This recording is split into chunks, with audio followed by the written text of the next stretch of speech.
Hey, what is going on? It is a nice hot day out today. I'm doing a little bit of fishing here. Got a couple errands I got to run for the wifey. I got some honeydews to do, so I figured I'd do a little bit of fishing. But I want to show you a little thing I have going on here today that got me a couple fish already this morning. I was actually surprised. A little different on the topwater take is a frog, but I've kind of modified it. And as you can see, it's your normal frog that had the eyes ripped off of it, so I had to blacken it with marker. But your typical cheap frog, double barrel hook, usually has its legs on it coming out, but I put two swivels. Did I say swivels? I almost said servos. Two swivels with a couple blades on the back.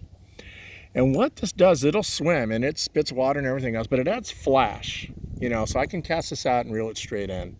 And it does good. Am I blocking the sunlight on this here? No, there we go. All right. But it does good. It does a little bit different action. Like I said, it's not going to be your typical floating frog. You're going to jerk paws, take it over lily pads. This thing works really well. And what it did for me today was that not that it got me across the top and that the blades were spinning, but what was happening is I'd give it a couple quick jerks and it'd go jerk back side to side, then all of a sudden it would sink. But when it sinks like this, and those little blades flutter, they spin as they're sinking. And I could actually see it out there about 25 yards out. I could see me jerking across the top, and as it started to sink, all of a sudden it just disappeared. So you know what that means. It means one just come up and snatched it. And I got a couple of them doing it, and it worked out pretty well.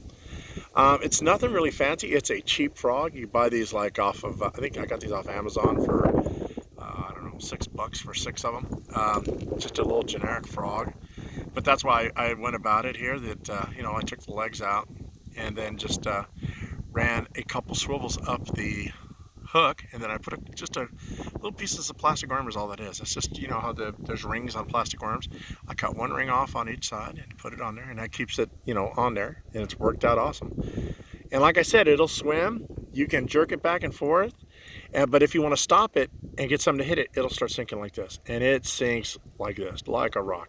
You jerk, and it stays underwater. Jerk, stays underwater. If you reel it up, it'll come up to the surface and start sputtering again from the back.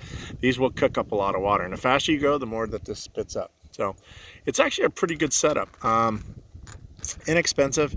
I'm using Spro, I believe, swivels on here because that's all I got. But I mean, you can get some cheaper swivels if you want to use cheaper swivels, and just use some old blades here. I'm not even sure where I got these, but I think I bought a pack of them at my local tackle shop that had them. They sell some do-it stuff, so I think I bought a pack of these for, I don't know, $6-7 for 100 of them or something. So I've got plenty of them. But yeah, it's a cheap way of setting up a lure. It works out really well. It's different. Like I said, the profile's a little different. You can reel it in and sputter it in, or you can jerk it like a jerk bait, like a soft jerk bait, and it will jerk across the top until you stop it, and then all of a sudden it will start doing that sink down like this again.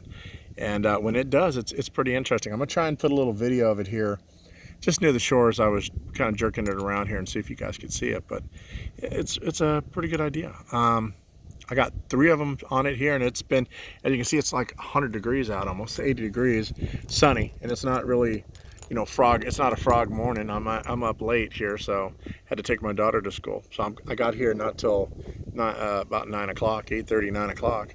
So I got a late start, and it got me a couple bass on it. So I'm actually very surprised. It worked out well. It's definitely gonna be in my arsenal here. I'm gonna try out. It's gonna work across the lily pads for me.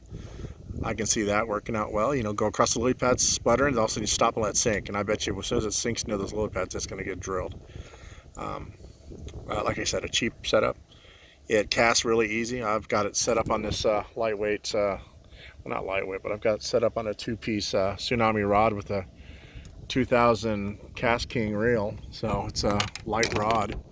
It's a, yeah, see, it's a 6 to 10 pound line, small lightweight lures, but it whips it out there.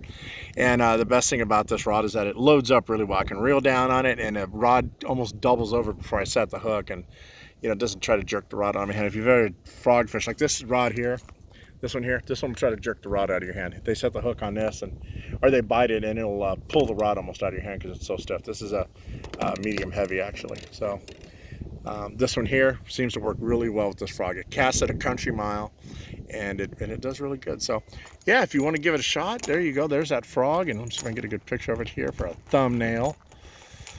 If I can do this one-handed. But yeah, there you go. It's a pretty good setup, and it works out good. Give it a shot, see what you think.